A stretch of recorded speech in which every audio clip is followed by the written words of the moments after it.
Hey sports fans, this is straight from the basement with OMMY. I'm a sports fan who always said, if I never played a sport professionally, then I want to talk about it. I'm born and raised in New York City.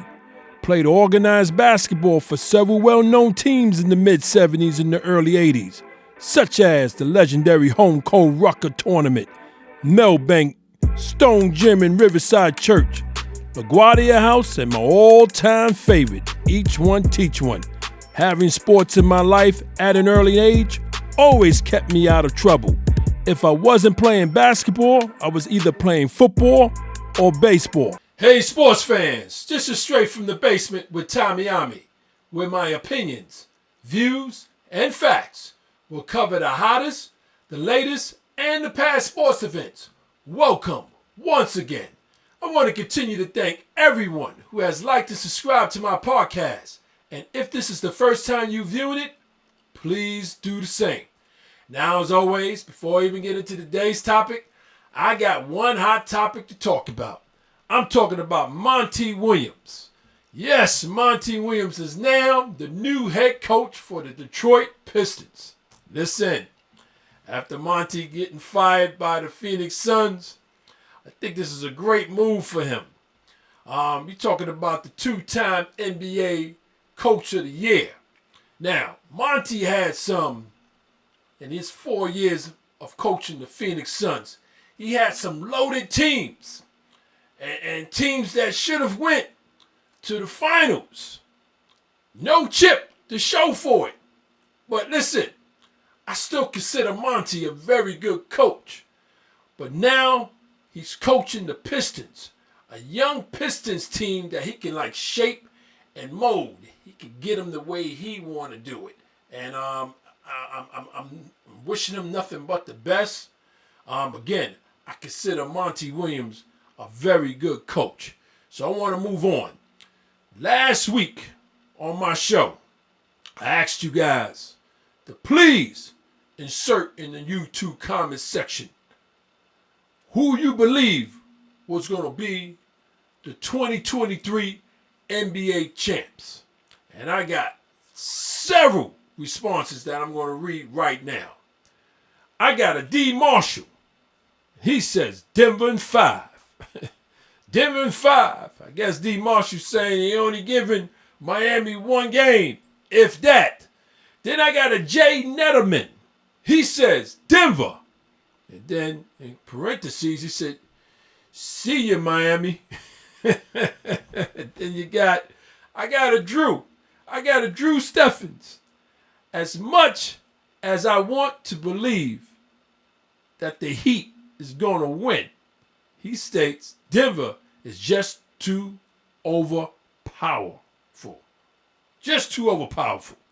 I think Miami gets the gentleman's sweep 4-1. He's giving it to the Nuggets. I hear you, Drew. Then I got a Pat Wright. She says Denver. Then I got a T Black. T Black says Denver. 4-0 sweep. Too big and too athletic. Then we got a Brian T. Brian T says the Mile High Boys will do it this year. For those who don't know who the Mile High Boys are, we talking about Colorado, right? We talking about the Rockies, right? We talking about the Denver Nuggets. I want to move on to T. Adams. T. Adams says he got Miami. He says Miami, they're going to match Denver's outside shooting. Now, we already know what took place. Game 1, right? We had Max Strus and Gabe Vincent. They were off. Three-point shooting was off. So that's 20 points right there. Well, if you want to do it times 2, that's almost 40 points that they missed out.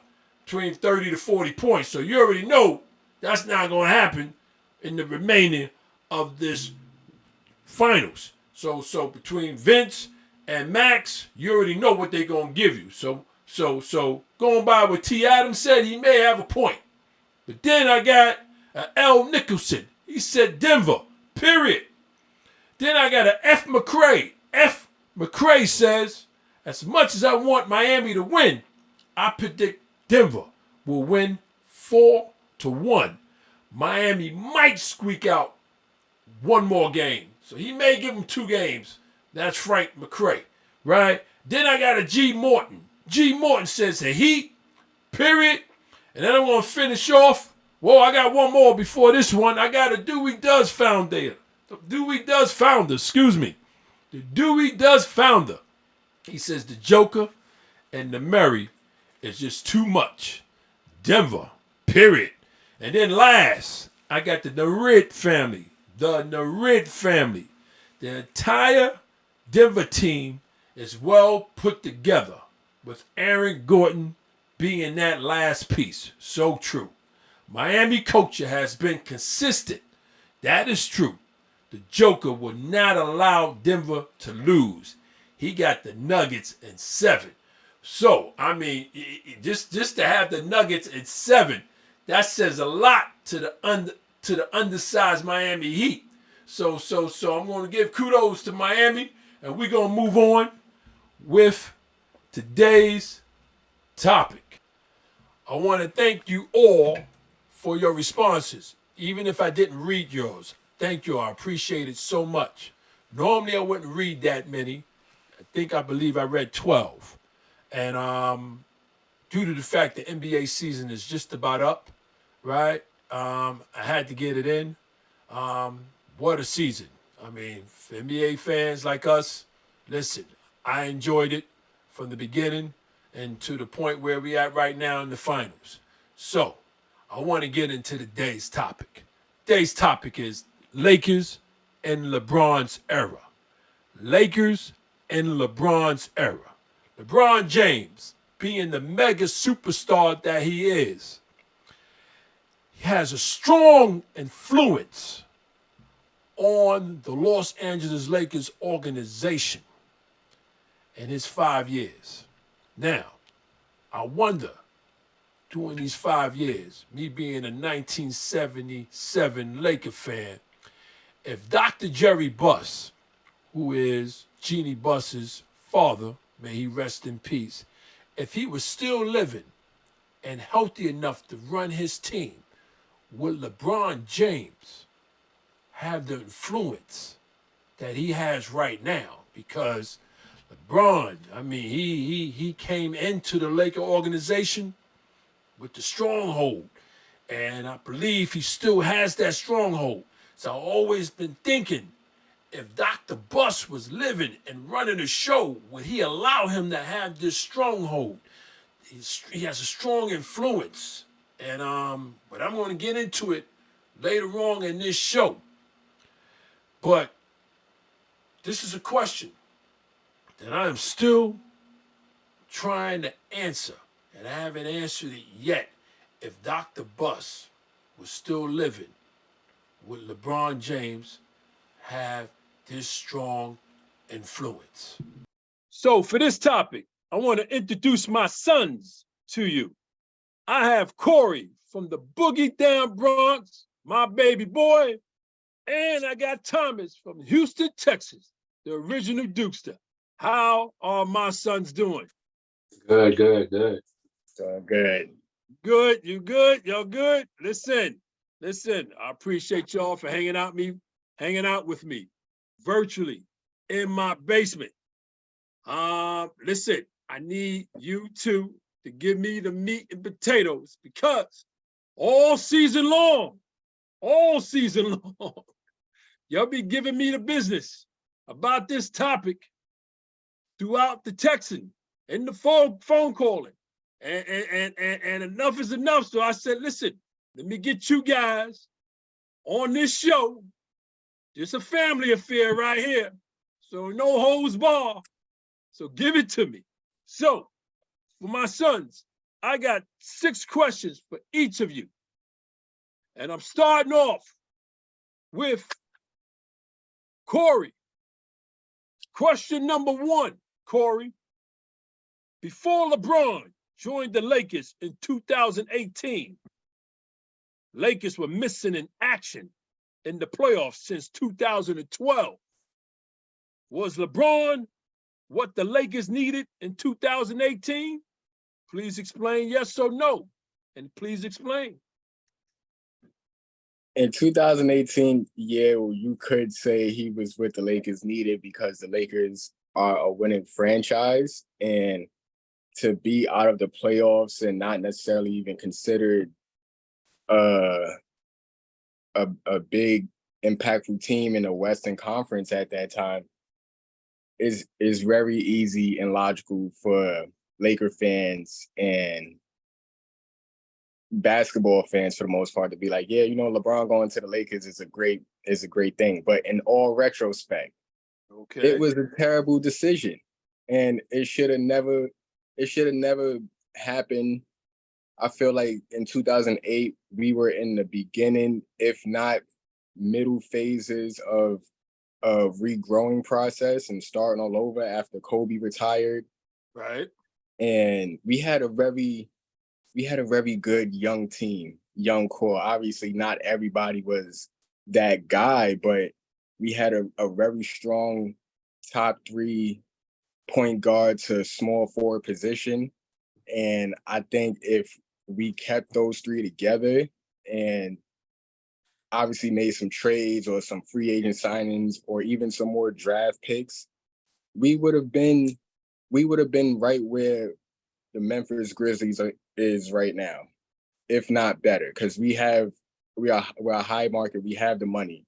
We've always had the money. So it would have been no problem for us to sign a player who's still hungry for winning championships and not necessarily trying to create or continue to build their legacy.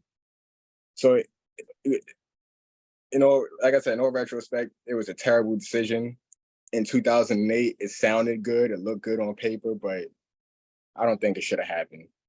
Okay. All right. Well, thank you for that opinion, Corey. Same question, Dukester. Same question. Can you ask the question one more time? Yeah, I'll ask it. Yeah, I'll ask it because I got to weigh in on these. Before LeBron joined the Lakers in 2018, Lakers were missing in action in the playoffs since 2012. Was LeBron what the Lakers needed in 2018? Yes or no? Please explain. Yes, he Okay. was. It's simple. The Lakers needed a superstar player, period, at that time. You know what I'm saying? It could have been anybody. And my answer would have been yes. Okay. At that time, I knew it wasn't the right move. I spoke on that. And like my brother said, in retrospect, I ended up seeing what I knew I was going to see. I didn't expect to see, the first pandemic ever in my life and to see the first bubble, championship in my life. I didn't expect that. I didn't expect, that type of situation to transpire. But everything else pretty much happened the way I expected it to happen. And so I ended off with saying, yeah, it was the right move GM wise.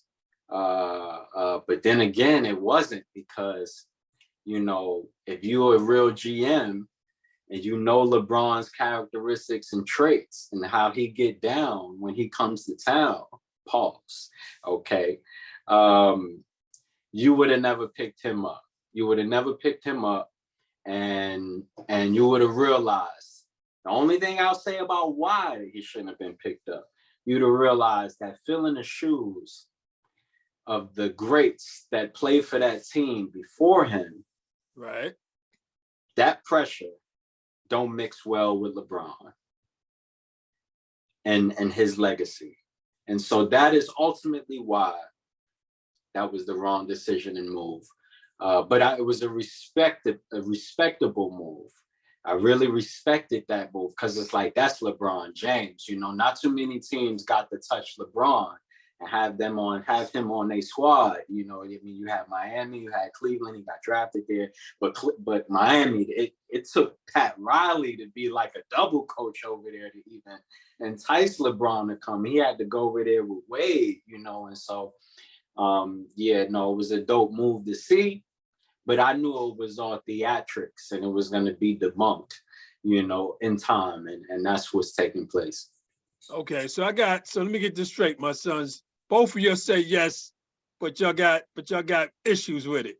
Now let's go back to that. Yes, I'm sorry. Yes, if the goal was to bring in some ticket sales. Yes, if the goal was to get back into the playoffs. In 2008, yes. In 2008, you know, we need to have the people talking about the Lakers as an organization. We need to look like we're doing something. Why not pull the biggest publicity stunt and go get LeBron? We got the money. Well, listen. Outside of that, basketball-wise, wrong decision. All right. Well, all right. So before LeBron came there, and what they had to give up, they had Julius Randle. Is that correct still? They did. They had Ingram. Is that correct? They did. And if I'm not mistaken, they had Josh Hart. Lonzo Ball. I think Randall left before LeBron got there. Okay. I think he left the year before. Yeah, but before LeBron came, Randall was there, yes. Right. So the reason I mentioned those guys because Lonzo Ball. Right. And they moved. And Kyle Kuzma. And Kyle Kuzma. Right. And Caruso. And Caldwell Pope. Well, hold on. We talking, I'm only talking about before LeBron got there. When LeBron got there, who, right. So Pope, that was everybody they had. Caldwell Pope came the year before LeBron got there. Well, we're gonna get into Pope and Caruso. Remember, they won the bubble together. So I'm talking about who they had to give up and who they had to give up to get LeBron in 2018, right? If I'm not mistaken, Julius was gone. Ingram was gone. No. Ingram was still there with LeBron? Yes, that's when him and James Harden got into it. Yeah. So that was Ingram. He played one season with LeBron. So Ingram played one season with LeBron. Yes. Yeah. Okay. Lonzo Ball was there. Lonzo, right. LeBron, right. Okay. All right. Okay. And so all these young guys, they moved on and they doing very well. Okay. All right. So, after LeBron got there. Right. So LeBron. He got rid of him. All right. So LeBron, you guys are saying yes, for a GM standpoint, it was a great move. For Laker fans, for paper, all that, for a wrong move because you know his power structure and how he get down in the teams he want to assemble and he takes over the organization. This is what I guess I'm trying to hear. If power structure is the terminology that Tom Miami would prefer to use, then okay. Yes, you got it. Okay. All right. Well, listen. I'm gonna move on because we can stick and stay to question 1. I got 5 more questions. Question 2, Corey. LeBron's second season was in the beginning of COVID, and the Lakers won their 17th NBA championship that year. Do you feel like many others that the bubble championship should not count? Please explain yes or no. All right. Can I ask a question before I explain this? Yes. Before I answer the question. Were they in the play-in that year? If I'm not mistaken, no. No, they were not in the play-in. They were not. They had a decent year.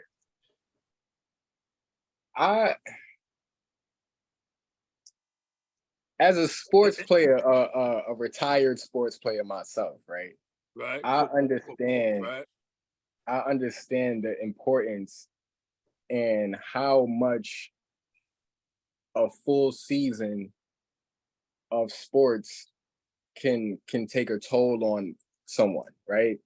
And then when you get into playoffs, that's technically like a whole nother season because the intensity is high, the gameplay is high, everything is just on another level. There's literally no plays that you could take off, right? Right. Or games, right? So when the bubble happened, it was kind of like a mini strike, NBA strike. They had a few games off, they had a few months off. Things weren't rightfully so, things weren't in order for a pandemic. Like nobody planned for that to happen. Right. So with that being said, a lot of teams that didn't make it, a lot of games weren't played, the season was cut short. I personally wouldn't necessarily count that championship because, like I said, a lot of teams didn't make the bubble. Like half the NBA teams weren't in the bubble, and then that means half the NBA games weren't played. So these guys had a lot of time to themselves. They had a lot of time to practice, more than your typical NBA season. So I really wouldn't count it. I felt like that was Kobe had just passed away. It was just a weird season, a very weird season. And I think if I was the NBA commissioner, I would have just ended the season and put the season on hold. And because if I'm not mistaken, it was fairly early in the season. Like not a lot of teams had like the standings were going up and down. Teams were moving throughout the standings. So COVID hit. Shutdown started like in February of 2020, right? So that was the heart of it, right? So maybe like October-ish. Right. So that was like the second half of the season getting ready to start. Yeah. So, I would have just called it a season, postponed the season, and either started the next year's season off with the same standing since it's pretty early, or just started off fresh. But I personally can't count that championship. Okay. Thank you for that. Same question, Dukester. Same question. I counted for. I mean, the league is a league. Ever since the beginning of the league, there's been players not playing, injuries, you name it, different issues that come into play to where a season doesn't play out the way it normally would, or certain team or a player gets suspended for a year. Nobody thought they would have saw the Malice in the Palace, right? And Ron Artest and all of them when they was up in the audience in the stands. We never saw that before, where players going crazy and then they was suspended for a whole year. Steven Jackson, Right. So these things take place over time, and you get different. They was one of the powerhouses in the East, the Pacers, but then for that year, now they not there, how they was, and so I say all of that to say things are always going to happen, and sometimes you just got to play on. And so I count it as far as the NBA system is concerned, as far as the NBA deciding that they're going to go through with this season, boom, boom, boom, they're going to go through with the playoffs. Whoever's whoever's vaccinated, they play, boom, boom, right? And here's your Lakers. They won the ring, but I don't count it when it comes to the legacy of LeBron. You see what I'm saying? And the reason why... I'm going to keep it 100. Hold on. That sounded like a real LeBron hater comment. But I respect it. I hear you. Let me explain why. Because very controversial. Because it is what it is on a, like, I really don't, when you talk about rings and teams, people don't really put so much weight on the rings and the teams. They really put in the rings on the weight of the players that got those rings. You see what I'm saying? When you really bust it down and you think about it, like, you talk about Bill Russell or Wilt Chamberlain and all these different people, Steph Curry, Kobe Bryant, Michael Jordan, Scottie Pippen. You're talking about the people that get the rings. So it's not really about. So when I look at the situation, I think more about the legacies involved. You see what I'm saying? The players involved. I'm never a hater. I got way too much confidence. I love LeBron James on the court and off the court. I'm not in love. I'm in love with him off the court. Pause. On the court, I'm not in love with his game. I just got love for him. You know what I'm saying? There's reasons for that. But yeah, when it comes to his legacy, man, I can't give him that ring. Okay, I don't give him that ring. The way it played out, the way AD really looked like the man, and so yeah, that's how I look at it. I think about that. I can't charge that against the NBA. The NBA had to keep doing business. I can't X out the ring. The ring is there. And so when I think about it, it's the ring that the Lakers and LeBron got. I respect it, but I don't. But I don't want to say I don't count it. Yeah. You know what I'm saying? This is a very controversial question here. Yeah, well, that's the reason why I threw it out, Corey, because I know you guys and how you feel about LeBron. And then I had to say the bubble, right? And I've been hearing so much about the bubble ring don't count. It don't count, right? It shouldn't. I had to sit back and think about it and say, does it really count? Or I'm not 100. I'm going to be honest. This is going to be the first time coming out my mouth. I counted somewhat. I'm not thrilled with it. And see, because you're a real fan. Right. And I think that is the word I've been trying to search for these last few years. Thrill. I'm not thrilled with it. And that's why I wanted my Lakers to win another championship as soon as possible. So we can like just forget about the bubble and forget about those people who saying, no, the bubble don't count. They should get back the rings. I've been hearing all kinds of stories, right? But I had to ask the question. And see, you got it, Corey. You got it. I think I agree with both, right? And I feel like if the Lakers won a championship directly the year after, if they went back to back, then I wouldn't look at that bubble ring the way that I feel. I wouldn't feel the way I feel about it, because exactly. It's like this, like I said, playoff basketball and playoff sports is completely different from regular season. There were no fans. You had bare minimum fans, if that. There's no traveling. You're going to the hotel and then you're going back to the stadium. So all of those factors that play into basketball and sports in general weren't there. And you just got guys basically going to your local 5-star YMCA and playing ball with referees. And it's like getting paid to do it. And you know that the main thing for me was like, I really finally, because I knew he had it in him, but I really got to see Jamal Murray really turning up and becoming what I knew he was going to be. You know what I'm saying? And then he got hurt, and he was one of the real contenders. Denver Nuggets was one of the real contenders at that time in the bubble, out of all of the injuries and people that decided they was going to decide to be with their family instead of being in the bubble. You know, half the NBA wasn't there, like y'all said. And out of the bunch that was there, the Denver was one of those teams. And then Murray got hurt. And, you know, and so when you really look at it, it's like, come on, it's like, that won't real, and you know it, and this is you saying it for the first time that you know it's not real. Right. And see, this is what this guy, LeBron's career would have looked like if it wasn't for all of these mishaps of things happening or being circumstantial, like him being in the East his whole career. Right? Like if he wasn't in the East his whole career, we would be looking at this whole thing totally different when it comes to him being the king and all of that. I'm not going to take it left. But I'm just saying, or if the East was how it is now. Or if the East was how it is now. Like, like Kobe, I never saw Kobe get dunked on by T-Mac. I saw like T-Mac made him fall one time, but like Jason Tatum put his nuts all on LeBron's face.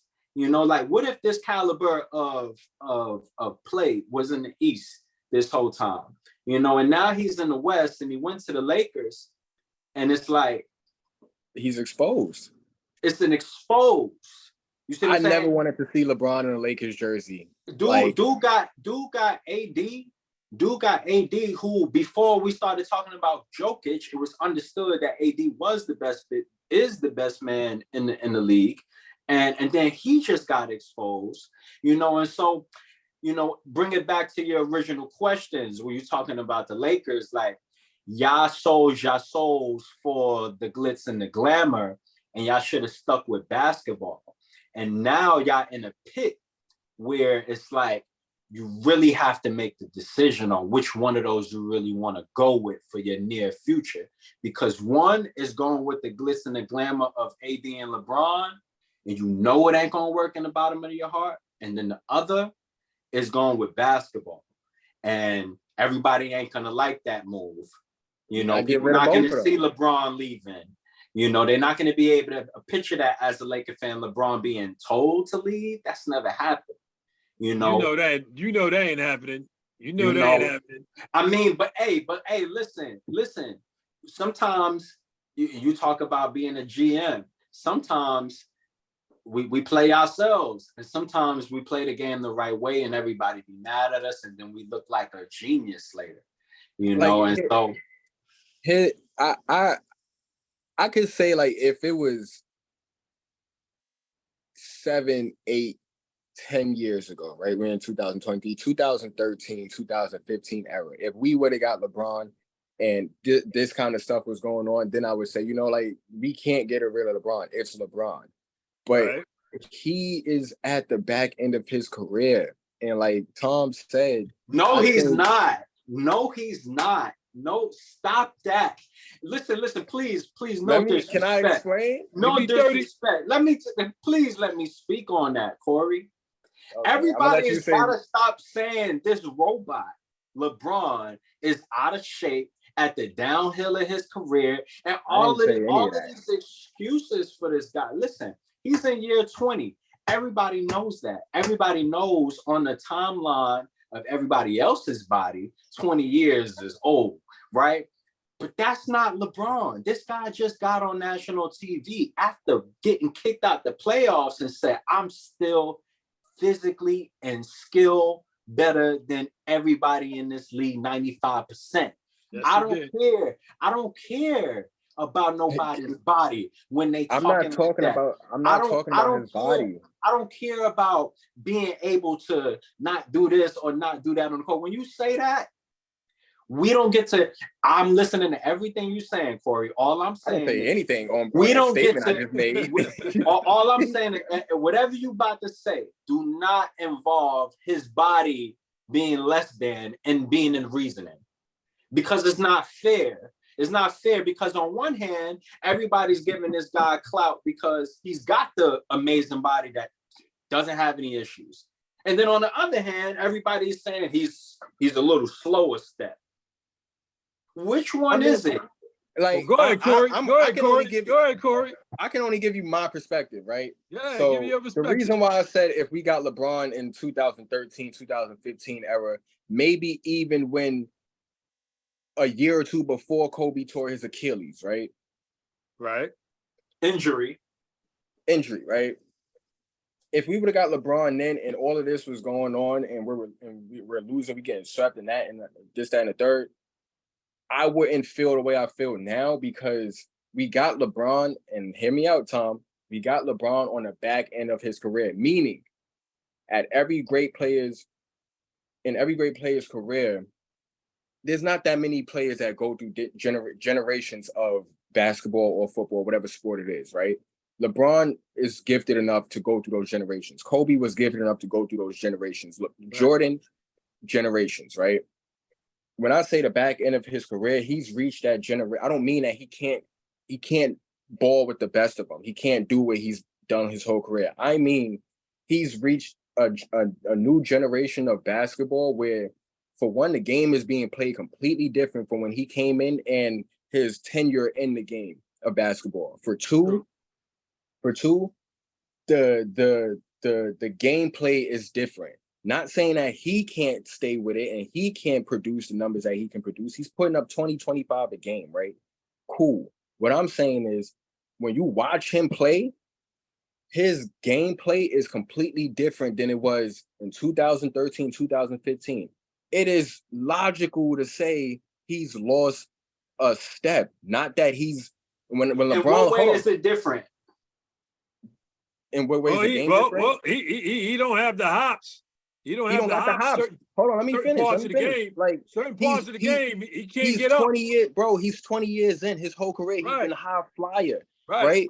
So now, not saying that LeBron has always been a step ahead, 3 steps, 4 steps ahead of the rest of the NBA players around him, right? When I say LeBron has lost a step, I mean he is now at not your average basketball player, but he's at your average superstar basketball player's level. Yeah. LeBron, I got what you're saying. LeBron has always there's been your superstars, and then there's been your LeBrons and your Kobe's and your D Wades. They were ahead of your typical superstar, right? Your Westbrook is a superstar, James Harden superstar, Damian Lillard superstar. Then you have LeBron, Kobe, and D Wade, right? LeBron now is in the superstar level of gameplay. Why? Because you have these young cats that's coming in taller, lankier, faster. When Giannis came into the league, that's when we all should have known, okay, the NBA is going to be different. When Joel Embiid came into the league, we should have known the NBA is at a new generation. And unless LeBron keeps that step and that explosion that we know he had his whole career, he's going to have to depend on the three-point shooting. He's going to have to depend on his three-point shooting and his post game. Right. And he hasn't worked on that. His free throw percentage has gone down. Yes, it has. Yeah, his free throw percentage has gone down. He was never a good free throw shooter like that. He never was, but clutch. He never was. But the thing was, he was the king of and ones, and he only was the king of and ones because he had that step. He had that explosive step over his defender. He doesn't have that now. He's not getting the same fouls. He's barely going to the line. And when he goes to the line, he's making one of two. I respect what you're saying, Corey, and I respect. Let me close off. Close it off, Corey. All I'm saying is, right, it was a bad decision to get him because he's at the back end of his career, and we didn't do a good job of placing another player next to him, like a DeMar DeRozan. If we would have had LeBron or a player of DeMar DeRozan's caliber, or a player of just so many great players out there. Like look at the Knicks. The Knicks are a great team right now. And it didn't take them 5 years to build this team. They just went and got one player and everything is set. So we got LeBron on the back end of his career, and where he could still ball and he could still do his thing, but he can't produce what he can't give us what he gave us going against the Warriors with Kyrie Irving. You know what I'm saying? Yeah. So it's like we put ourselves in a bind, like Tom said, because we gave him all this money for 5 years, and we expected him to give us LeBron Cavaliers in Miami, and it's like, yo, he's in year 20. That logically does not make sense to do. Yeah. Well, listen. Thank y'all both, and I know I see Dukes rubbing his head. He's a great player, but he just can't ball with the rest of them. We can go on and on. He's not there. We can go on and on, my sons, but I gotta get to question 3. Question 3, Corey. After the bubble championship, the Lakers basically dismantled the team. How much of an impact you believe LeBron had in this decision making? Please explain. This feels like a rhetorical question to me personally. He had everything to do with it, right? So we win the championship, right? We get rid of a key player. A lot of people like to talk about AD and LeBron and what they did, but Kyle Kuzma was the X factor in that playoff run and the finals, right? If he's not confident to take those shots that he know he can hit, we lose those games. We don't get past Portland without Kyle Kuzma being confident. We don't get past Portland without Caruso or Caldwell Pope, because we had Danny Green, and Danny Green was a scrub. Right, he was horrible. All time terrible. Like, I never seen anything like it, right? And so when you get rid of these guys and you say, all right, we're getting rid of them, as a fan or in a basketball fan and just sports fan, I'm thinking, okay, we broke the team down. We're gonna go and get players who want to come here and win a championship. LeBron won a championship. Guys see like, okay, he still got it or whatever the case is. We went and got Carmelo Anthony and Russell Westbrook. And it's just like, how can you sit here and ask me, did LeBron have anything to do with this? Of course he did. Well, listen. What? Those his best friends. I'm going to weigh in on that. Thank you, Corey. I'm gonna let Original Dukes just say what he got to say, because I'm gonna weigh in on this. Tom, question 3. After the bubble championship, the Lakers basically dismantled the team.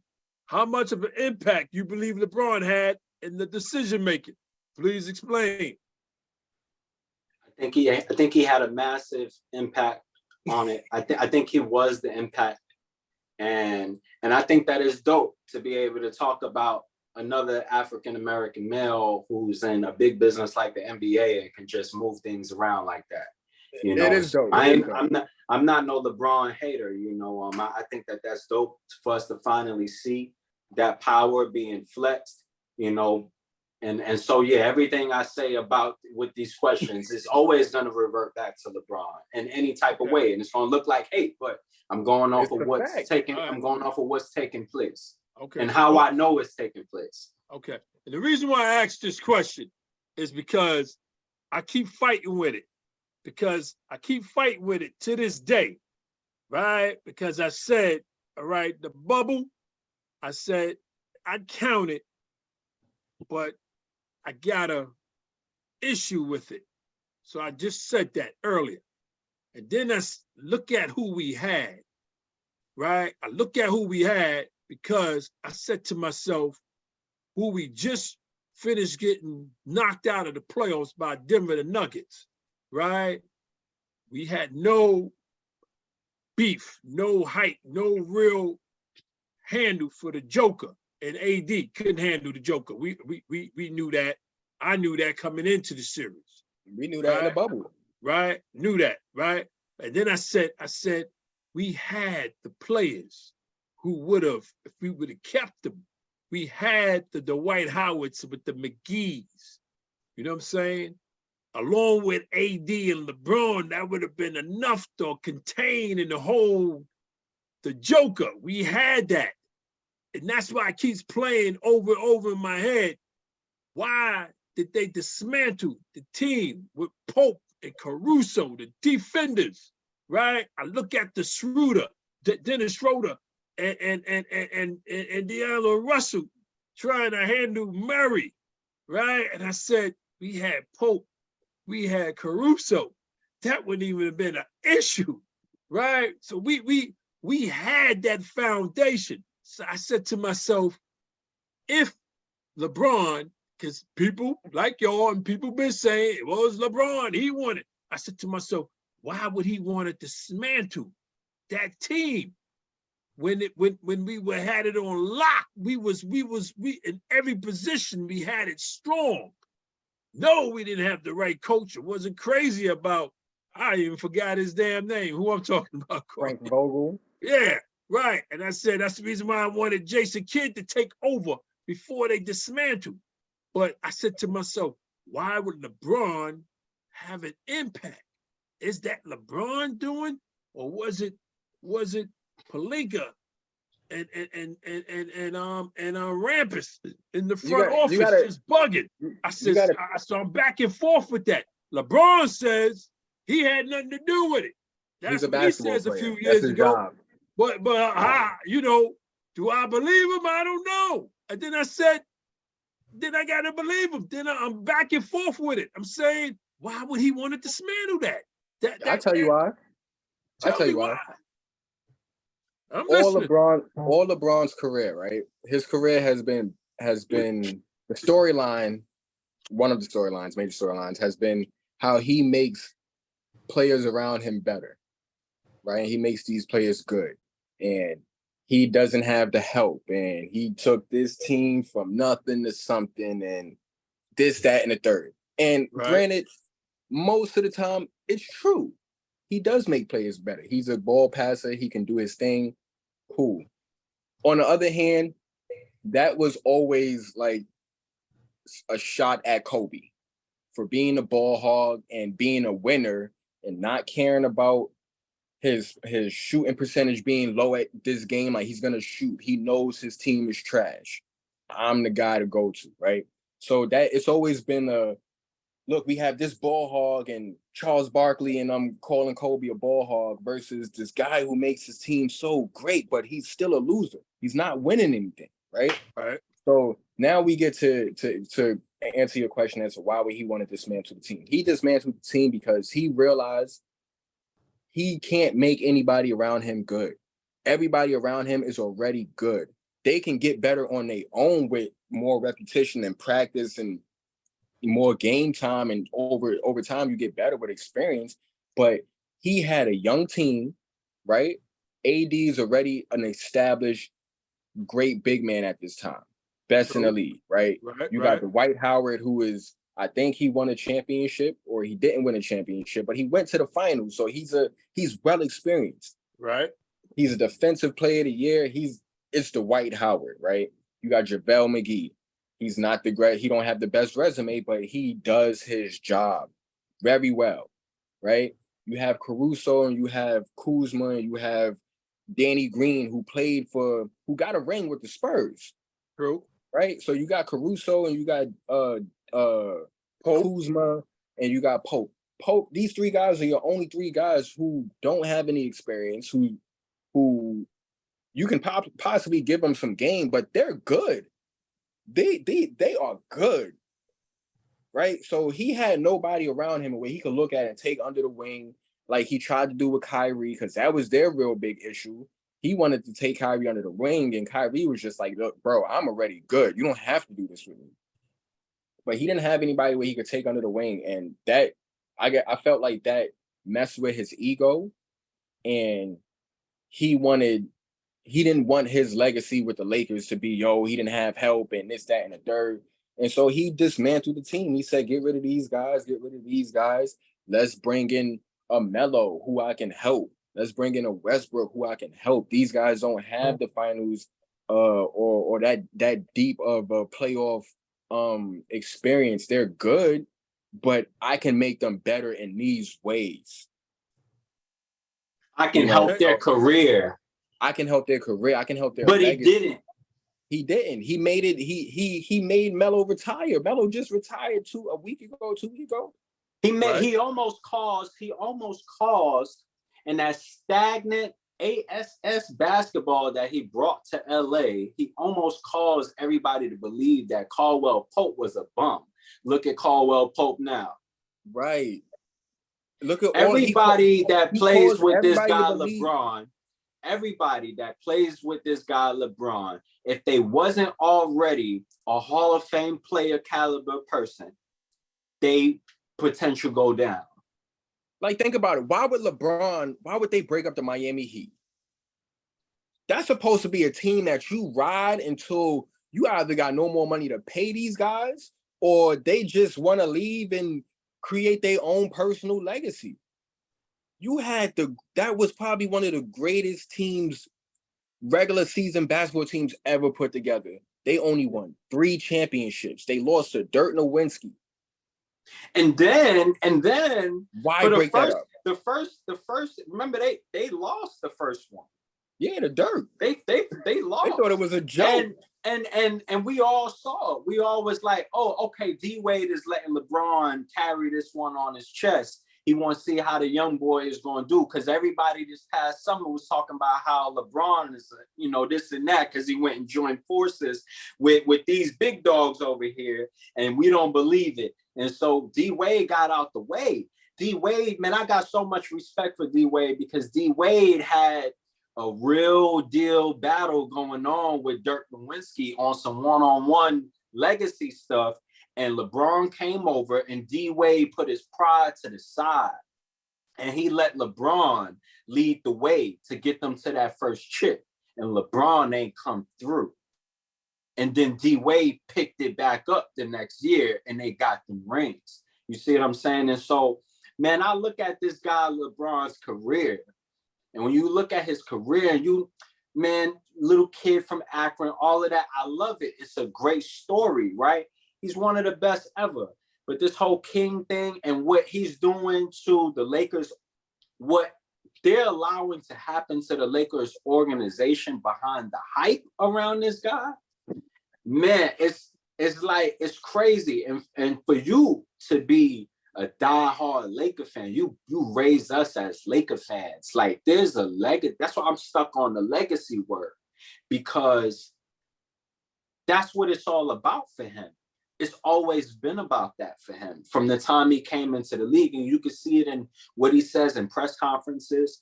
You can see it in the moves he makes for certain players to mold with his build on the court. You know what I'm saying? It's all about him and his legacy. The whole time he was telling you he's about making the best play, shying away from having to hit the game winner and making a pass. And now you think that he's this player that just likes to move and pass the ball so you could like him better than Kobe. He was over here doing the math in his head. Well, if I just play 20 years and I get 25 points a game, I'm gonna have all points in it forever.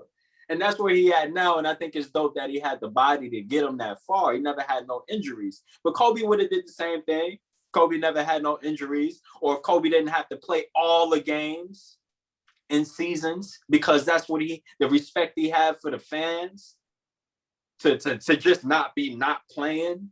You know what I'm saying? Talking about you know what I'm saying? So it's like, man, my only thing with LeBron is everybody got to stop calling him the king of anything outside of just basketball right now.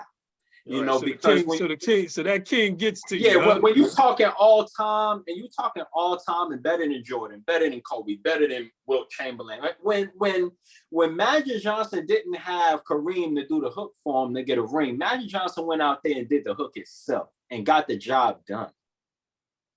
Yeah. Well, listen. Listen. We're talking about a guy that didn't get a ring and couldn't get a ring unless he was standing next to AD in the bubble with half the NBA gone, unless he was standing next to Dwayne Wade, who is probably top 3 shooting guards all time, shooting guards all time. Ray Allen, who got a ring before him. Ray Allen, who couldn't get a ring until he got with Kyrie Irving. And that was the most legit situation I saw him in getting a ring. And then even then, it was like little bro was big bro. Kyrie Irving was big bro. Yeah. Why would you leave Cleveland? Because there was too much ego. And you know what? Towards the end of this guy's career, he done got so souped up by the ego that he done tricked himself into going into the West where he know he didn't have no business. Going over to the Lakers, standing in them shoes where he know he didn't have no business. Well, listen. And we seeing it right now. Real talk. He don't got no business in that Laker jersey, in that arena.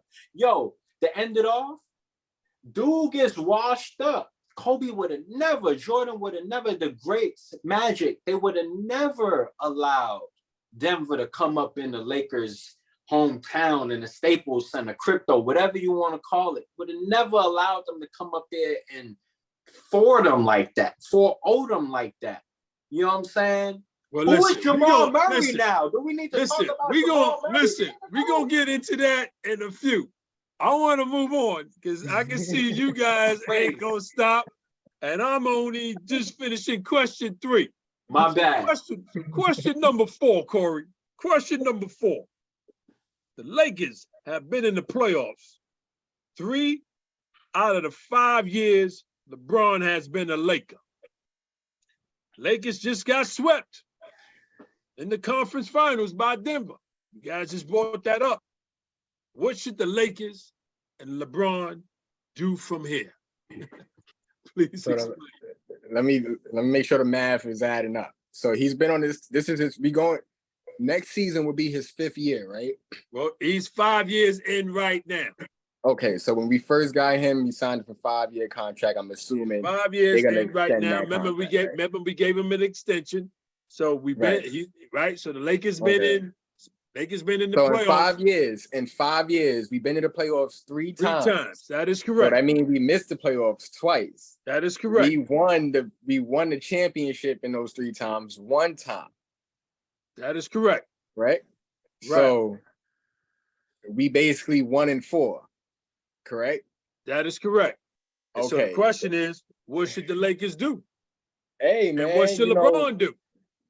I recall this is one of my favorite eras of Lakers basketball and Kobe basketball. I recall the Phoenix Suns and Lakers saga. Year after year, the battle of the first round. Epic showdown every year, right? And I think that was like a 3-4 year span, if I'm not mistaken. Something like that.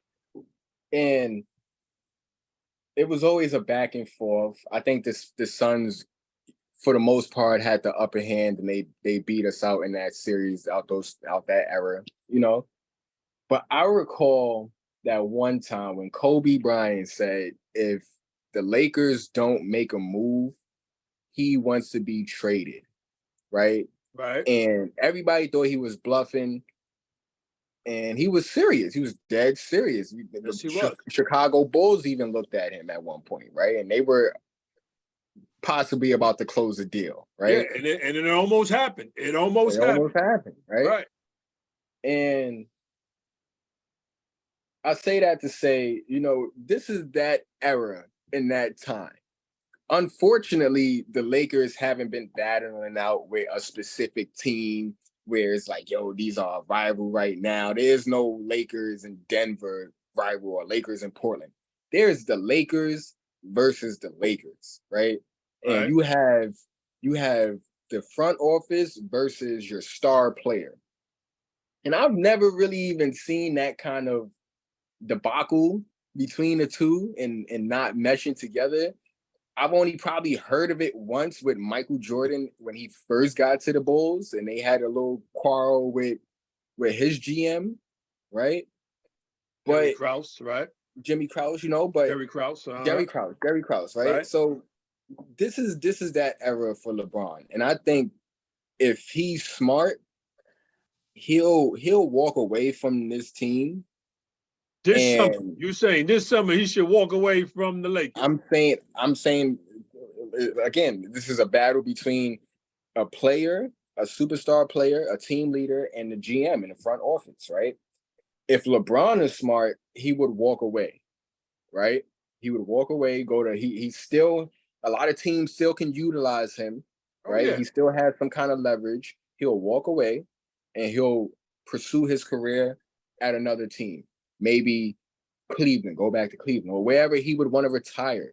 Do what Michael Jordan did when he left the Bulls and went to the Wizards. Walk away from this team, right? You've had a terrible 5 years. You went 1-4.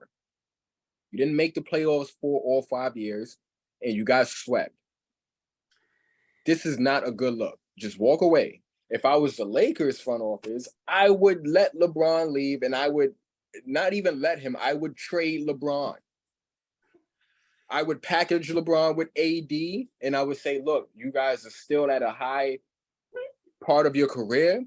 This is a business move. We have some leverage with you two. Let's go and get some other guys in here and shake this up. Because 1-4 in 5 years with a Hall of Fame player and with 2 Hall of Fame players, I've never seen that done. So you saying AD, LeBron, Lakers should package them and get a whole new team with just those two. I hear you. See what we can get. See what we can get. Because, like I said, we're in a new generation of basketball. The rules are different. The gameplay is different. The style of basketball is different. The Lakers are considered right now in the ice age of basketball. We've been trying to find that triangle offense system, and that triangle offense system doesn't work anymore. And we refuse to go out there and get real shooters. We refuse to go out there and get a real healthy big man. And we refuse to go out there to get a real point guard. Those are the keys to winning the championship now. There's no longer a big man and a two guard. There is a point guard that has to be there. There is a big man that has to be there, and there is a shooter. We don't have those. We have guys that can play those positions, but we don't have those positions, and that's why we lack. So they need to part ways, and you know. Okay, all right. Well, you said a mouthful, Corey. You definitely. You've been saying that all damn season before this season even began. Same question, Dukester. Same question. Lakers have been in the playoffs 3 out of the 5 years LeBron has been a Laker. Lakers just got swept in the conference finals by Denver. What should the Lakers and LeBron do from here? That's just a basic, simple question. 5 years in, the mission needs to be aborted. It's been a fail. It's been a fail. Aboard the mission. Okay. The King James with the powder and the crypto center, Staples Center, all of that has been a fail. Okay. You ask what should he do and what should the Lakers do? And those are two different things, you know. Yes, it is. Yes, it is. They don't need to go together. They don't need to go together. They don't go together. And that's why that's why I separated it. You know, and so what LeBron needs to do is what his brand and his heart told him he needed to do. You know, is get up out them shoes. You know, because when they lost that 4th game, you know, you know, and I don't even want to even talk about how he so-called put up a game tying or winning shot there, because it wasn't that. But, you know, after all of that was over, you know, he screamed retirement. Yeah, right. You know what I'm saying? And you know, that was typical what I expect from somebody like him. You know what I'm saying? You know, to you know, and from the problem. Because hold on, because you know, because then at that point it's like, you know, now everybody not even talking about how Denver just bust them up, you know, and how Denver is going to the playoffs. You know, now everybody's focused on how we might not see LeBron no more. So typical ego move for LeBron to fake throw out retirement like that. But what he need to do is go retire. Okay. Because it ain't nowhere else he gonna go. No. Off of that Laker team, that's gonna be a better situation where he gonna be playing with better caliber of players and potential than an AD and all of this. He got white boy playing like white man can't jump. You know, what's his name? My man Reeves. Yeah. Boy is so saucy. I mean, what else does this guy LeBron need? But yeah, it ain't nobody else in the league that can, and this brings the full circle for me with the whole King thing and the greatest ever thing. It's nobody else in the league that can help LeBron's career right now and bring in, because the only help he need is a ring help, right? When we talk about LeBron, everything but getting a ring right now ain't help. And so everybody in the league, the only person that can bring him to that ring and secure that ring for him and be that ring for him again and once more is Kobe's mentee, Kyrie Irving. They have been talking about Kyrie possibly coming to the Lakers. You know, and so now there's hints that LeBron is paying his PR team to make memes and all of this, to, you know, throw hints at, you know, Kyrie may come to. I mean, what else do you need, man? You got AD, you need Kyrie too, you know? And so at some point for me, it becomes disrespectful to the league, disrespectful to the organization of the Lakers, since this podcast is about the Lakers, okay? It becomes disrespectful to Kobe Jelly Bean Bryant, to Shaq, to the Magics, to Tommy Ami, straight from the basement, definitely. I mean, if the people could see a 360 of your basement right now, they'd understand why it's so disrespectful to be disrespecting the colors the way he is. And so, yeah, LeBron needs to pack it up. He got his most points ever, which him and his team, when I say his team, his management team, his agent, all of them, they had this plan.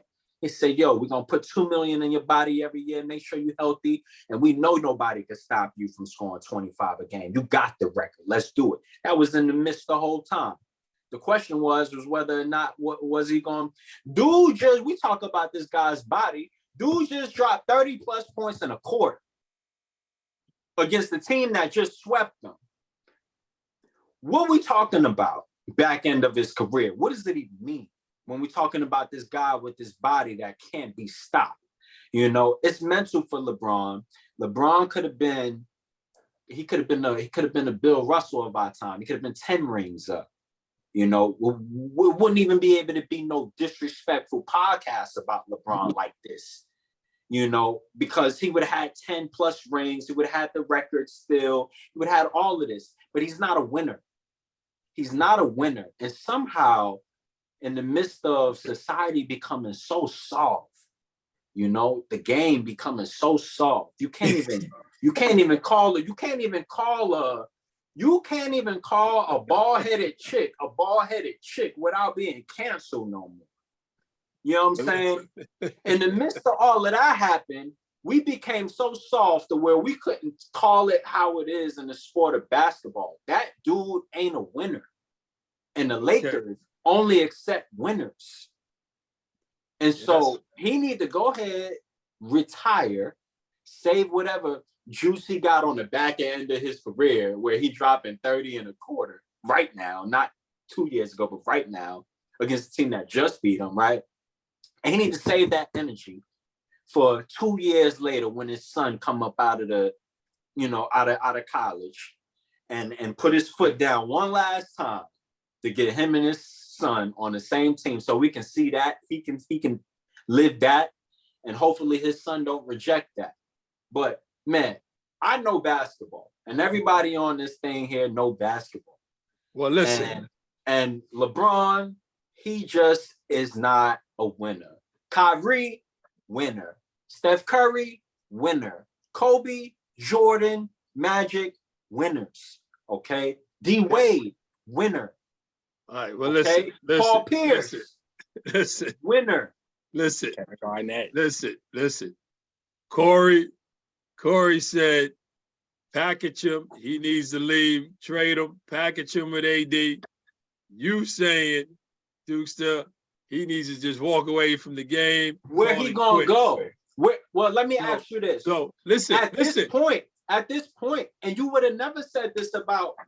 See, when we compare this time frame in LeBron's career to all the rest of the greats, we're comparing him to all of the rest of the greats when they were injured and stuff, right? But let's just take away the injury and let's just say they're at their marker right after their peaks, right? Which is where LeBron is to me right now. He ain't have no decline. I just watched him.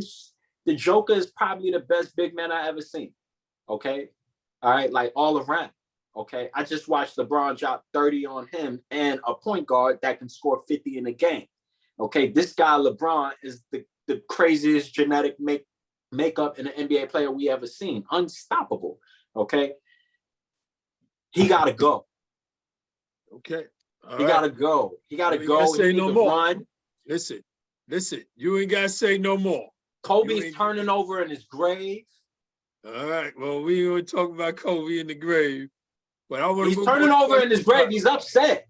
I know he probably is after that swept. But listen, thank both of y'all for question number 4. I still got 2 more questions. Corey, question 5. This question is not related to this topic. LeBron started his NBA career 20 years ago in 2003. Played for 4 teams. Accomplished the following highlights and awards. He broke Kareem Abdul-Jabbar's scoring record of 38,387. Right now, he's at 38,652 and counting. He's a 4-time NBA champion. He's a 4-time NBA Finals MVP, a 4-time most valuable player, 19 times NBA All-Star appearance, 3-time NBA All-Star Game MVP, 13-time All-NBA First Team. Then I'm going to move on to the NBA All-Defensive, and then the NBA Rookie of the Year in 2004, NBA Scoring Champion in 2008, the NBA Assist Leader in 2020, one of the members of the 75th anniversary team. Listen, I can go on and on. The question, Corey, is there any one thing that LeBron needs to achieve before he officially retires? Please explain yes or no. So this is a very deep question here, and I kind of have a deep answer, right? Okay. I've recently been paying attention to Kwame Brown, right? Kwame Brown been talking a lot lately, yeah. He's been talking a lot. He's been saying a lot of impactful and real things, right? Right. I don't think after LeBron won his first championship, he could have retired. He's had an amazing life, he's done amazing things on and off the court, right? Right. But for the sake of the conversation and question, LeBron needs rings, right? All of these other accolades are cool, but if he didn't have any rings on here, he wouldn't be in the conversation of GOATs or Kobe's and Jordans or any of that, right? Okay. He needs rings. He got 4-time champ. That's cool. That's cool. And I say he needs rings because, and I don't really care about these championships because of the way he got the championships. When you look at Kobe's career and you look at Jordan's career, they fought hard, blood, sweat, and tears. They went through the grimiest of times with their franchise. They built up their franchise. Kobe came into a franchise that was already a winning franchise, but was going through a rebuilding process, wasn't even a starter, took the great Eddie Jones spot, had Eddie Jones traded, fought it out with Shaq, fought it out without Shaq, fought it out after Paul Gasol and Andrew Bynum. Right. And when you look at LeBron's NBA championships, it's like, yo, you bounced around and you looked for these rings, and you weren't a winner, like Tom said. Like, you need rings, bro. And I think the only way he can retire now, like, I agree with Tom, he should retire now. But for his legacy, which we all know he's thinking about, and his career and his image and his ego, he'll never truly be better than the Jordans or deemed better than the Kobe and the Jordans, because the ring championship aspect is always going to be an important part, right? So I think if he could get himself to 6, which that'll never happen because, like, I still believe he's on the back end of his career and he needs to just walk away. He needs to get more. He needs more rings. Okay. He can retire now. Yes, of course you can retire now. You had a great career. This resume is amazing. I've never seen. I've seen something like this before, but it's like. So let me get this straight. He'll just be another great basketball player that played the game of basketball and transcended the game if he retires now. But if he doesn't get 5 to 6 rings, we can never sit here and say, Jordan and Kobe and LeBron. Well, that's my next question. But I just needed to know from you guys, is there any one thing that LeBron needs to achieve before he officially retires? You say really no. But if he gets 2 more, great. But you saying if he retires now, he's good. Nothing else to prove. That's what it sounds like to me, Corey. That's what you're saying. I'm gonna give you a clear answer right now. He needs another ring. He needs another ring. That's what he needs. So the question is there anything that LeBron needs? Yes, he needs another ring. He needs another ring before he officially retires. Okay, thank you. Same but question. It's not gonna happen. Okay. Same question, Dukester. Is there any one thing that LeBron needs to achieve before he officially retires? Yes or no? Please explain. All right. Well, I'm gonna try to keep it short. Usually when the person asks, well, what do I need to do? Right. It usually comes with a in order to see this, or in order to, whatever. Right. So, for me, I go straight to hearing the question, and you're like, well, what does LeBron need to do, before he retires? And the things that ring in my head is, well, in order to be seen as the greatest all time, or in order to retire and it be respectable, or those types of things. And so for me, when all of that starts registering in my head, it's like, okay, well, you just yelled out all of his accolades, like Corey said, and those are impeccable. And I talked about his body being, he's a specimen we've never seen before. I expect this.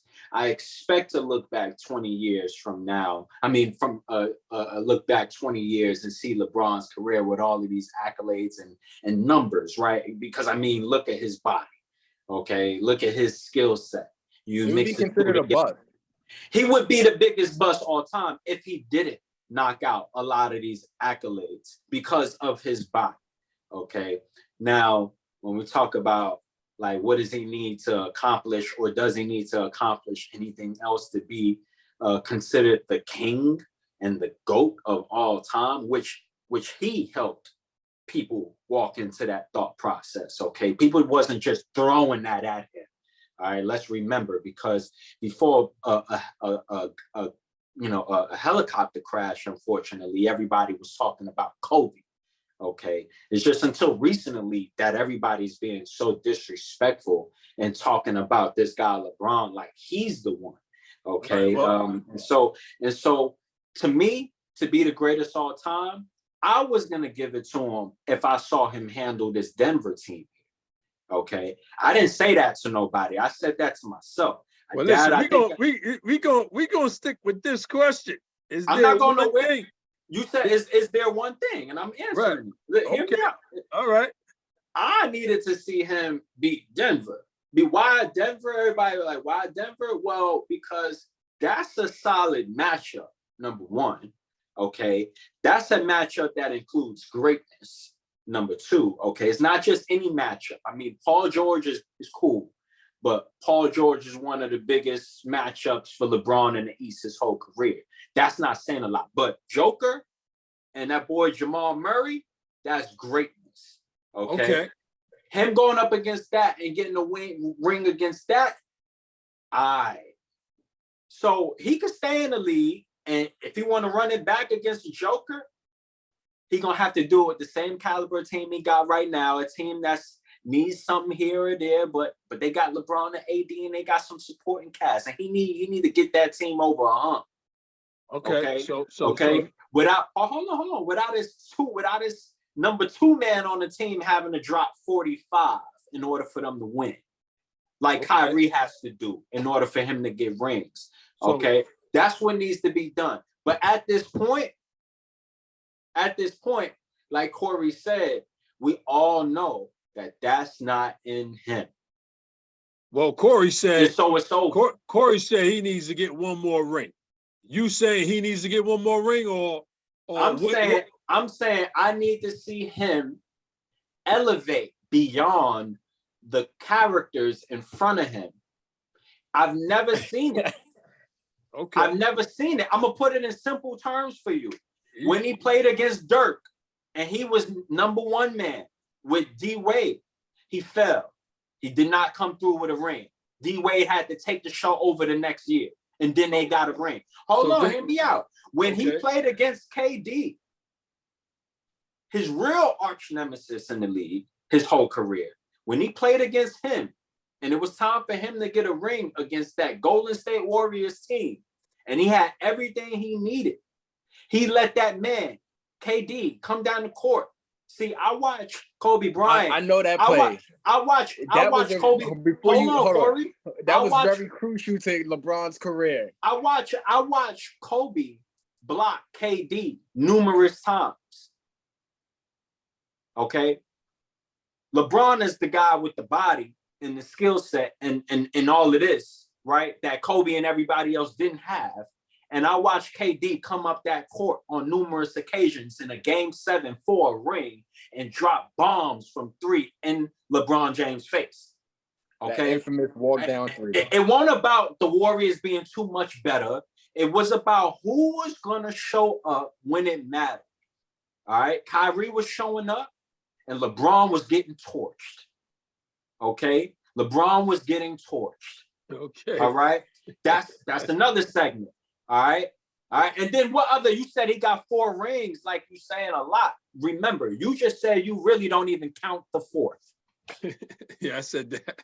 So let's remember. So let's remember all of this when we answering the question of what does LeBron need to do moving forward, and what is your 4 to do what? To see him as what? What we talking about? Because he could have retired his first 10 years and we would have respected him. But he is the king and the GOAT, they saying. And so we have to include that in order to.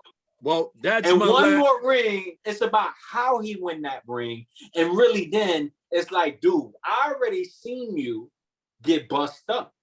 Dirk, the greats of every decade y'all want to talk about, bust them up.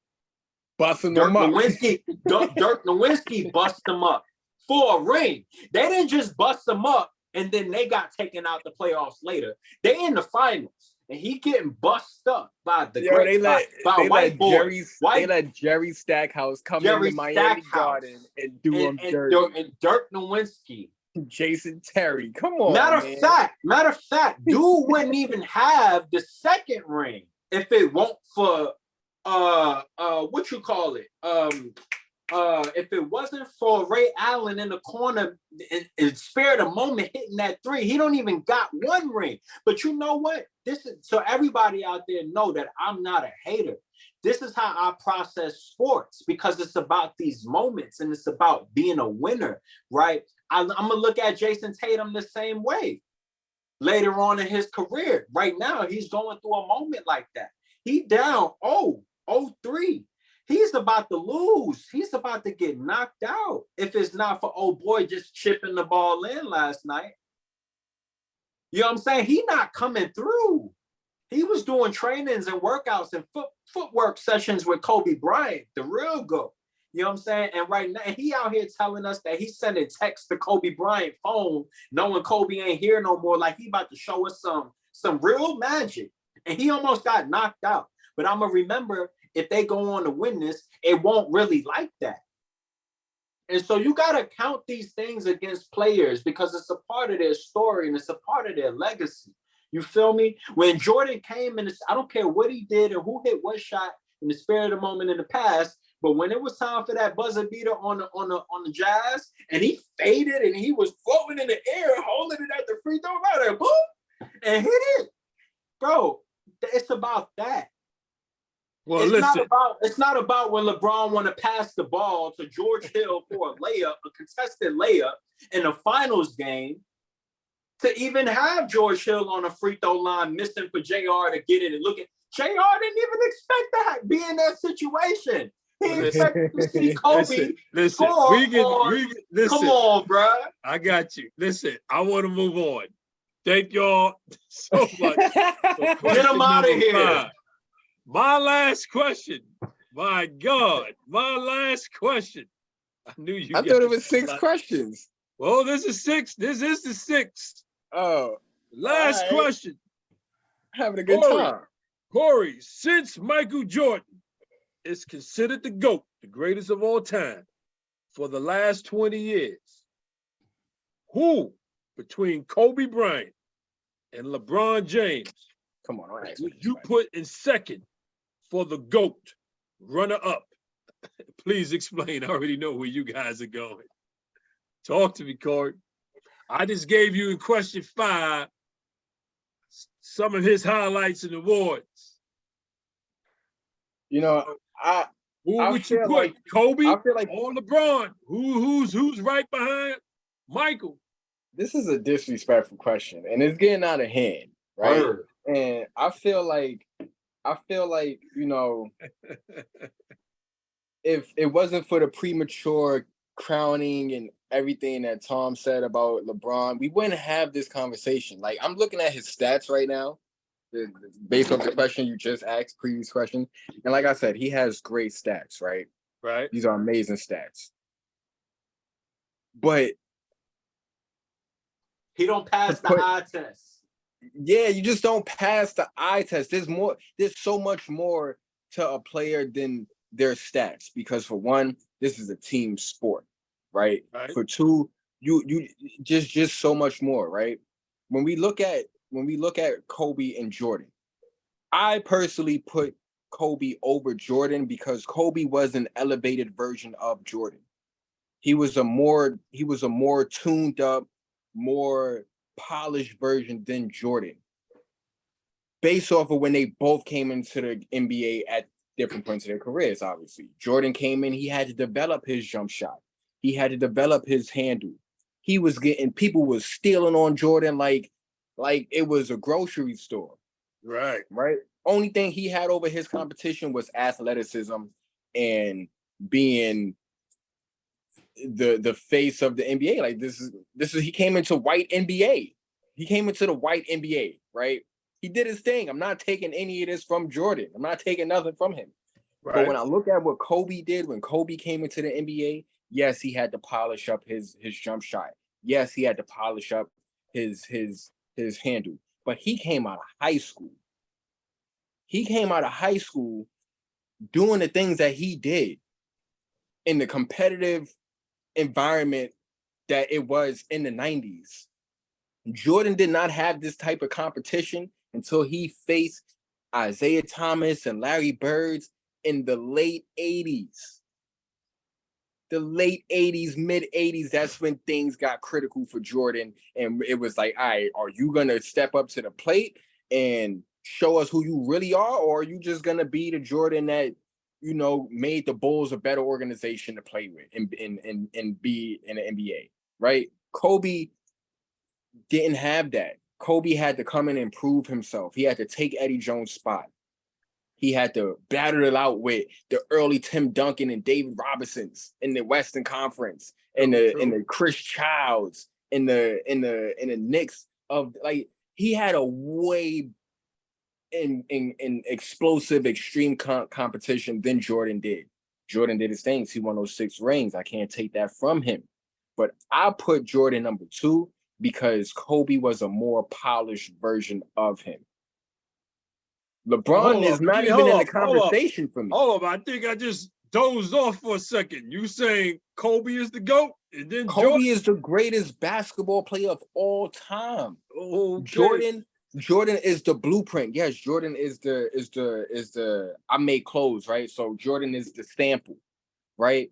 But in anything, life is about evolution.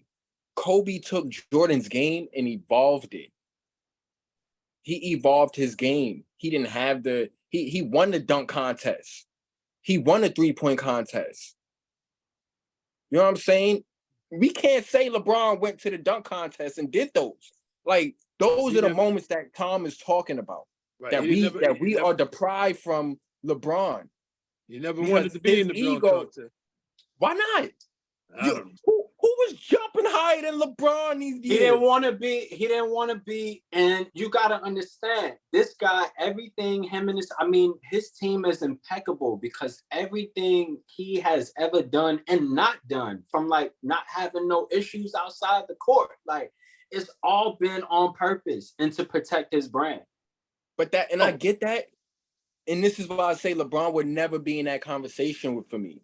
He will never be. He's an amazing player. He has the most points of all time, but he never shot in the 3-point contest. He never dunked in a dunk contest for his fans to see. You know what I'm saying? He always played it safe. And that's not like GOAT talk. That's like, yo, he was one of the best basketball players of all time. Right. But I would rather put Carmelo Anthony in that conversation, because Carmelo Anthony did not play it safe. He took those shots. When he had Iverson on his team, he wanted to be the guy. He didn't care about Iverson. When he was on the Knicks, he wanted to be the guy. He took the Knicks out of that slumber of not making a playoffs for years. So I'm not saying Carmelo is better than LeBron. I'm not saying I would put him in the Kobe and Jordan conversation. I'm just saying that's how much I would refuse to put LeBron in that Jordan Kobe talk. And I would definitely put Kobe over Jordan. So to answer your question of who's the number 3, was that the question? Number 3 or number 2? Number two. Jordan is number 2. Okay. Which means LeBron is not in the conversation. All right. Well, listen.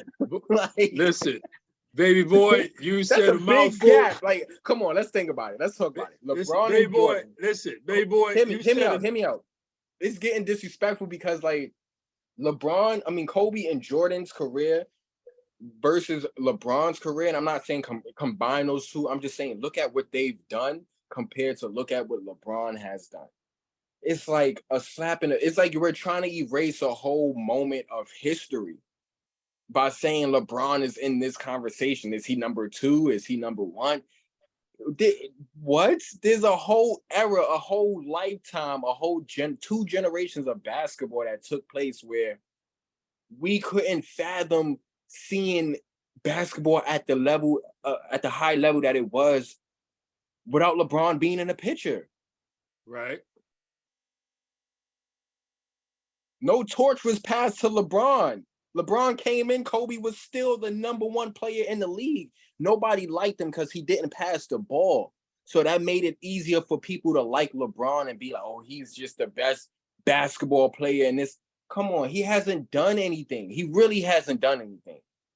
With his body, like Tom said, he would be a bust if he didn't have these accolades. He's a bust with 4 NBA championships. That's a bust to me. Facts. Kobe came out of high school and got 5 of them. And yes, we could say, yo, he had help with Shaq, but he proved the haters wrong and went and got another 2 or 3 without him. Come on, man. Come on. LeBron just got swept. He got 1 championship on a team that's been better than any Cleveland team he's had his whole career. This Laker team with Anthony Davis and the Caldwell Popes, come on, you put that against the Cleveland team, they're sweeping Cleveland in the finals with LeBron and Kevin Love and Kyrie Irving and Richard Jefferson. Like, come on. He's had the help. We just wanted to paint this narrative because when he first came in his first 3 years, like any other sophomore, rookie, junior in the NBA, you're not going to have the great team. Listen, he hasn't done anything special, man. Listen, you said a mouthful, and you're not the only one saying that Kobe is the greatest of all time. I remember Mark Jackson said it on the air a few years back, so I'm not surprised. And I was saying this before Kobe passed. This isn't because he passed. Right. Just what he's done for the game. He's birthed a whole generation of competitors. LeBron doesn't have that power. I gotta get your brother in this, man. So, same question, Dukester. Since Michael Jordan is considered the GOAT for the last 20 years, who between Kobe Bryant and LeBron James would you put second for the GOAT runner-up? Please explain. Yeah. You know, Kobe's definitely number 1 all time. You know, because it's about the moments and it's about how you get the job done. So hold up, before you even start. So you saying like your brother? Yeah. Kobe is number 1 and Jordan is 2? Yeah. It makes no sense for it to be any other way, right? Because you know when you take the emotions out of things and you just look at these legacies for what they are and what they were, you know, you could clear as day see where everybody needs to be placed. You had Kobe, who had Jordan. I mean, who had Shaq, and everybody was, you know, his whole career up until that point was like, yeah, like them rings came from Shaq. You know, they take both. Who, if you was a Kobe fan and you didn't like Shaq like that, you would say he wouldn't have got them rings unless he had Kobe, and then he went on and got with D Wade, and then Shaq got more rings, and then everybody's like, okay, and then the vice versa for Kobe, right? And so what I'm saying is Kobe was, but Shaq wasn't the number 1 man over there. D Wade was, right? And so Kobe, right? Kobe got those rings without Shaq. and he was the number one guy. Okay. We never saw Jordan get a ring without Pippen. You know, we never got to see.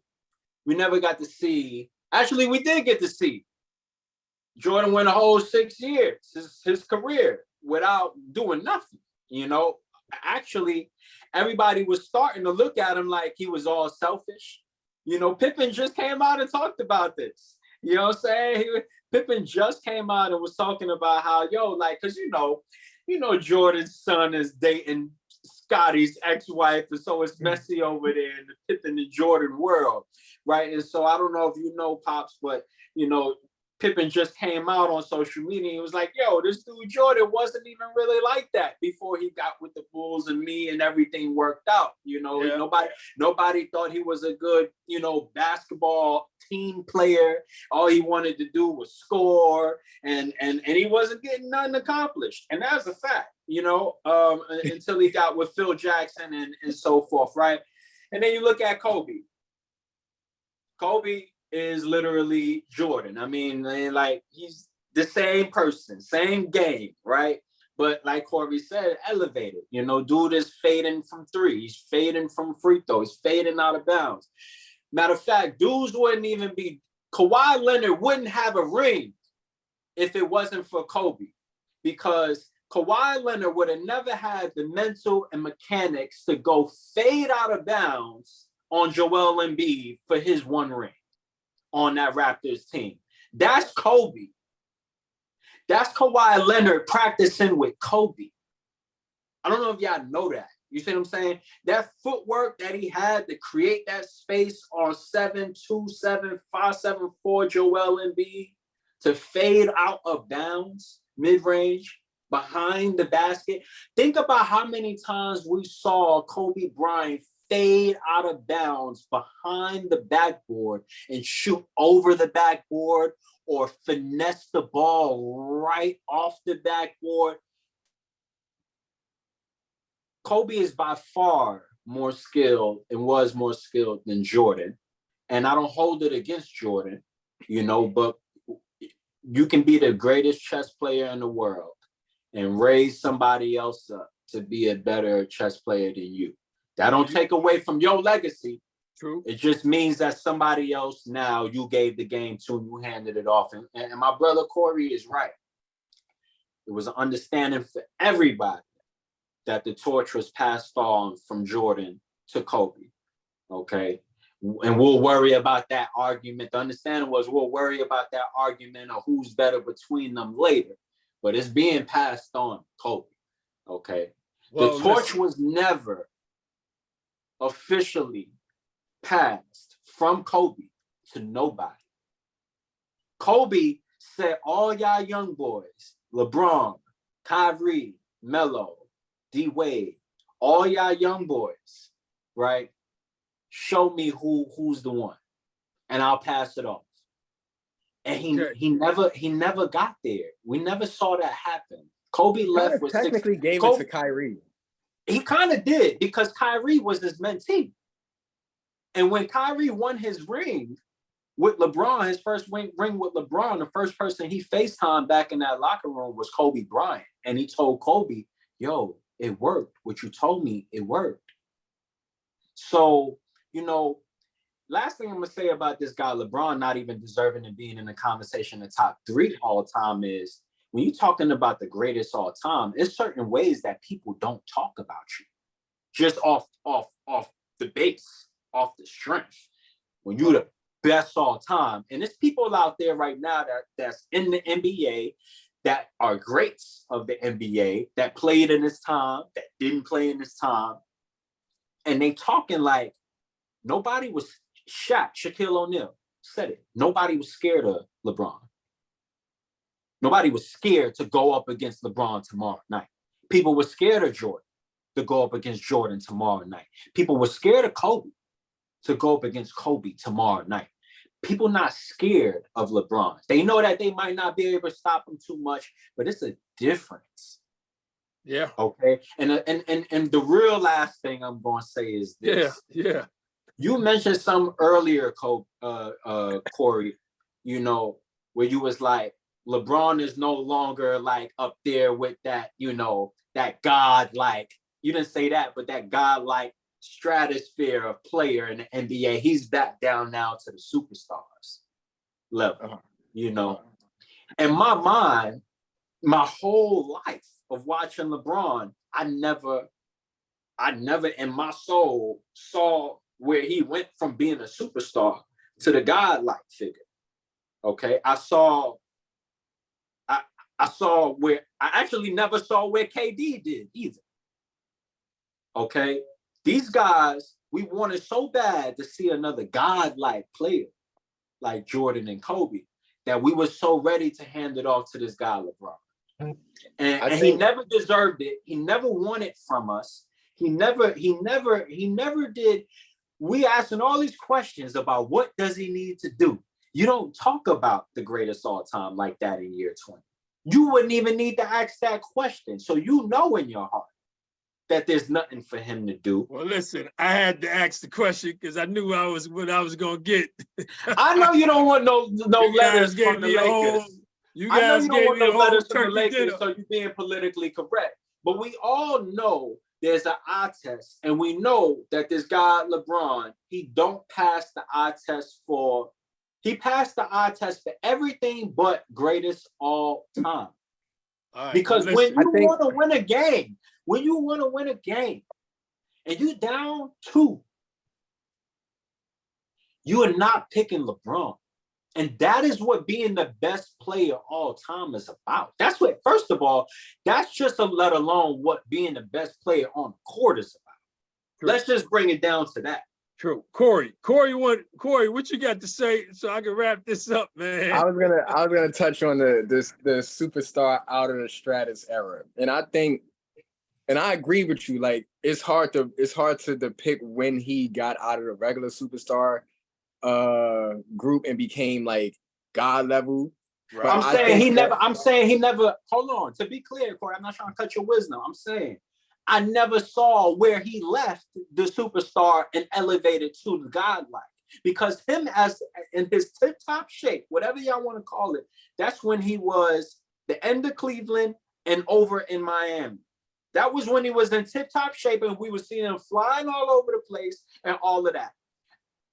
If he would have beat Dirk, that is what would have put him in godlike. He lost to Dirk. I think what put him in this, it kind of goes into what we've been saying all day, the premature crowning and everything. Right. And it may sound crazy, but I think his God level play and not being in that superstar realm was when he kind of first got to the NBA. Like he exceeded what the typical superstar in the NBA was doing at that point, from his battle with the Pistons to his battle with the Spurs. Yeah, he lost.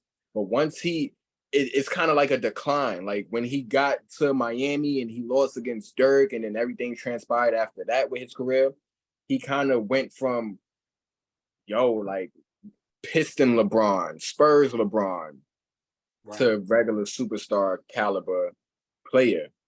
And he's always been the high at the peak, at the top of the superstar list, but he's still in that realm. Whereas players like a Jordan and a Kobe, you got your superstars, but they not messing with Jordan and Kobe. You know what I'm saying? Listen, this guy LeBron is not even messing with the you talk about best player all time. He's not even messing with, because it's all a sham. He's not even messing with my guy Tim Duncan. Tim Duncan is in top 3 to me. You know what I'm saying? When you talk about a winner, you're talking about give him the ball and let's win this game. That's what it's about to me. It ain't about the fact that this dude opened up a school out here. It's not about his sneaker sales. It's not about his body. It's not about all of these things outside of winning. That's what it's about. It's about winning. Tim Duncan is in there before LeBron. You feel what I'm saying? Man, it's crazy how, come on, man. Listen. We can go on. You might need a part 2 for this. You might need a part 2.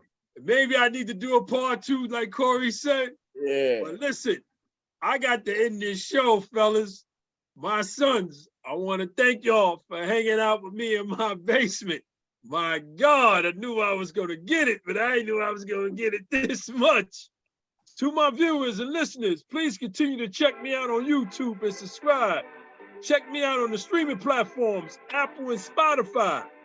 Also, please remember to check out the Dewey Does Foundation that is fighting childhood obesity, which helps support youth sports, fitness, and health at DeweyDoes.com. Plus, check out the Even Flow Coffee Company, created to combine the interests of coffee lovers, fashion, and music. For more information or to make a purchase, visit evenflowcoffee.com. As I always say, sports is what keeps this world from going insane, either in the pandemic or no pandemic. Until next time, take care.